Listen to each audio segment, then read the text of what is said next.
Muslim women are required to cover their entire body with the exception of the face and hands. Also, the clothing should not be tight-fitting or transparent in order to avoid undue attention. This is drawn from the Prophet Muhammad, peace be upon him, saying, "If the woman reaches the age of puberty, no part of her body should be seen but this and this," pointing to his face and his hands. Some Muslim women may choose to wear a headscarf and some may not. Other Muslim women may choose to wear a veil, which even covers their face. This practice was common in the early days of Islam for the wives of the Prophet Muhammad, peace be upon him, but was not recommended for all women.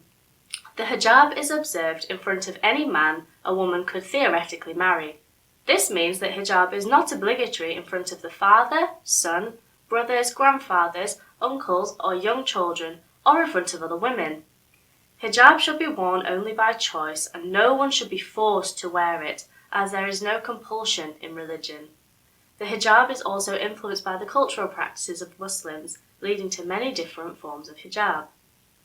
The dress code of Muslim women is the subject of much, often unnecessary debate. The headscarf that a woman may or may not wear is ultimately only a piece of cloth. Many non-Muslim women wear headscarves to keep the cold out of their ears in winter. It is important to move beyond discussions about dress code and discuss more important aspects, including education, career opportunities, religious discrimination, and other more serious matters. Hijab should not be limited only to the garments a woman wears. Hijab is a sense of being and a state of mind. When someone asks me what hijab is, I tell them it is two things. 1. Hijab is the total Islamic identity of the woman.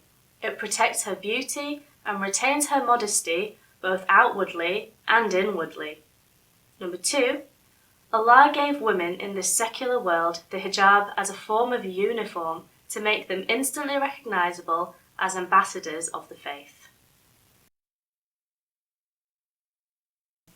Islam entitles women to the same rights as men in terms of education. The Prophet Muhammad, peace be upon him, said, "Seeking knowledge is compulsory for each and every Muslim, irrespective of whether male or female." The very first word that was revealed to the Prophet Muhammad, peace be upon him, was read, i.e., seek knowledge for both man and woman.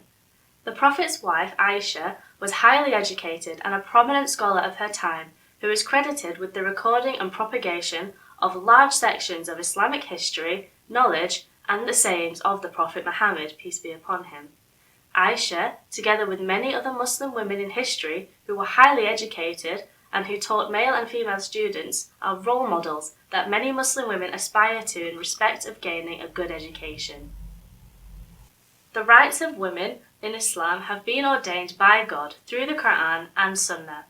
Although most Muslims just get on with their lives and practice the teachings of Islam to the best of their abilities, including giving rights to women, there are few who wrongly use religion as a pretext to oppress women by various actions. It is important not to judge the majority on the action of the minority. To conclude, the following are some of the rights that women have in Islam. In a truly Islamic society, these will be observed in the fullest extent. These include, and are not limited to, the right and duty to education, the right to have their own independent property, the right to work to earn money if they need it or want it, equality of reward for equal deeds, the right to express their opinion and be heard, the right to provisions from the husband for all her needs and more, the right to negotiate marriage terms of her choice, the right to obtain divorce from her husband, the right to keep all her own money, the right to get sexual satisfaction from her husband, custody of the children after divorce, to refuse any marriage that does not please them, and many more.